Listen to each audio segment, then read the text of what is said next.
કાલાવડ પાસે આવેલા મુણીલા ગામના કૂવામાંથી એક યુવાનનો મૃતદેહ મળી આવ્યો। જામનગર જિલ્લાના કાલાવડ તાલુકાના મુણીલા ગામમાં આવેલ એક ખેતરના કૂવામાંથી એક યુવાનનો મૃતદેહ મળી આવ્યો છે। કાલાવડ તાલુકાના મુણીલા ગામમાં આવેલ ભરત બગડાની વાડીના કૂવામાં એક યુવાનની લાશ જોવા મળી હતી। ખેડૂત દ્વારા તાત્કાલિક કાલાવડ ગ્રામ્ય પોલીસ અને કાલાવડ ફાયર બ્રિગેડને જાણ કરવામાં આવી હતી। કાલાવડ ગ્રામ્ય પોલીસ ઘટનાના સ્થળે પહોંચી અને મૃતક યુવાનના કાલાવડનો રહેવાસી અને મૃતજા હિરાણી નામના હોવાનું સામે આવ્યું છે। ફાયર બ્રિગેડ દ્વારા કૂવામાંથી મૃતદેહને બહાર કાઢવામાં આવ્યો।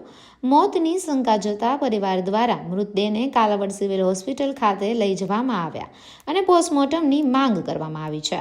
યુવાનની આત્મહત્યા છે કે હત્યા પોલીસ દ્વારા તપાસ હાથ ધરવામાં આવી છે।